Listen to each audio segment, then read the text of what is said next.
उत्तर प्रदेश की सामे આવી રહ્યા છે। સૌથી પહેલા તમને બતાવી દઈએ શરૂઆતી રુઝાનમાં ઉત્તર પ્રદેશમાં મોટો ઉલટફેર। યુપીની 40 બેઠક પર ઇન્ડિયા ગઠબંધન અત્યારે આગળ ચાલી રહ્યું છે।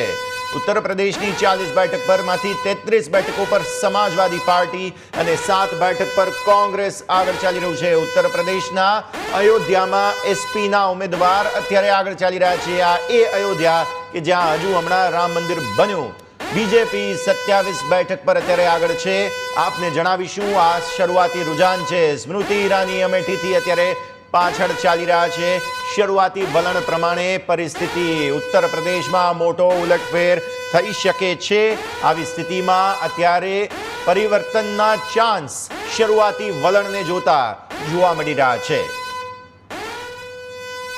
तो महत्वपूर्ण इनपुट अत्यारे आपणे उत्तर प्रदेशथी सामे आवी रह्या छे। मयूर, परिस्थिति અહીંથી જે છે તે થોડું શરૂઆતી જેમ આપણે વાત કરી, આજે તો આખો દિવસ આવો જ રહેશે કે જેમાં ઘણી બધી ચર્ચાઓ થવાની છે, પણ ઉત્તર પ્રદેશમાં સમાજવાદી પાર્ટી અને કોંગ્રેસનું આ જે કોમ્બિનેશન છે તે કઈ રીતે વલણ અપનાવી રહ્યું છે અને અત્યારે જે શરૂઆતી આપણને આંકડાઓ આવતા જોવા મળી રહ્યા છે તે કઈ રીતે અસર પહોંચાડે? કેમ કે અયોધ્યા જેવા અયોધ્યામાં જો સમાજવાદી પાર્ટીના ઉમેદવાર આગળ હોય તો આ થોડું સ્થિતિ સમજવી રહી અહીંયાથી।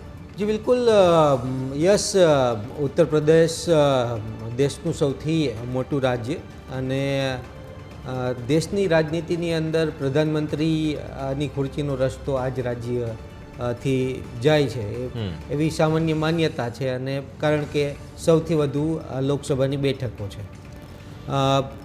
આ હજી શરૂઆતી રૂઝાનો છે અને જે રીતે ઉત્તર પ્રદેશની અંદર ભારતીય જનતા પાર્ટીએ શાસન કર્યું, લોકસભાની અંદર પણ તેમને 2014 અને 2019 એની અંદર સારું પરફોર્મ કરેલું હતું। તે ઉપરાંત વિધાનસભાની અંદર આ બીજી વખત યોગી આદિત્યનાથ એ મુખ્યમંત્રી તરીકે પદભાર સંભાળી રહેલા છે। કોઈપણ પ્રદેશને આગળ વધારવા માટે તેની સૌપ્રથમ લો એન્ડ ઓર્ડરની જે સ્થિતિ હોય તે સારી હોવી જોઈએ, અને તેના ઉપર ભારતીય જનતા પાર્ટીએ ખૂબ સારી રીતે કામ કરેલું છે। યોગી આદિત્યનાથે મુખ્યમંત્રી તરીકે ખૂબ સારી રીતે કામ કરેલું છે, અને સાથે જ ઉત્તર પ્રદેશની જે રાજનીતિ છે એ માઇક્રો જ્ઞાતિ જે વાત છે એ ત્યાં જોવા મળતો હોય છે। ત્યાં જે છે ઠાકુર વર્સિસ બ્રાહ્મણની લડાઈ પણ તમને જોવા મળે છે। એટલે ઠાકુર એટલે ક્ષત્રિય અને બ્રાહ્મણ આ બંને બાહુબલી કોમ્યુનિટી છે। ત્યાં દલિત મતદારો પણ એટલા જ જાગૃત છે અને એટલા જ પોતાના જે મત છે તેનું અસરકારકતા ક્યાં રહેશે તે માટે તે પણ જાણીતા છે। ત્યાં મુસ્લિમ મતદાર છે એ પણ એટલો જાગૃત છે। મુસ્લિમ મતદાર જે છે એ સમાજવાદી પાર્ટી સાથે જોડાયેલો છે। તે ઉપરાંત યાદવ મતદાર છે એ પણ સમાજવાદી પાર્ટી સાથે જોડાયેલો છે। બ્રાહ્મણ જે મતદાર છે તે ભારતીય જનતા પાર્ટી અને કોંગ્રેસ આ બંને સાથે જોડાયેલો છે। તે જ રીતે ઠાકુર જે મતદાર છે, જે નેતાઓ છે તે ભારતીય જનતા પાર્ટી સાથે જોડાયેલા છે।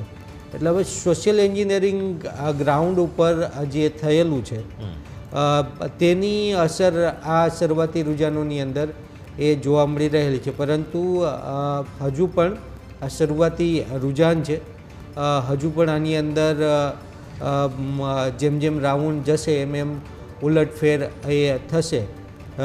આજનું આ પરિણામ છે સામાન્ય રીતે આપણે 2014 અને 2019ની જે લોકસભાની અંદર 12.5-1ની આસપાસ પિક્ચર ક્લિયર થઈ ગયેલું હતું, પરંતુ આજનું આ પિક્ચર જે છે તે ખૂબ લાંબુ ચાલશે, અને જે બેઠકોની જે જીત છે તે માઇનોર લીડ સાથે હાર જીત બંને પક્ષોની થશે એવું મારું માનવું છે। બિલકુલ।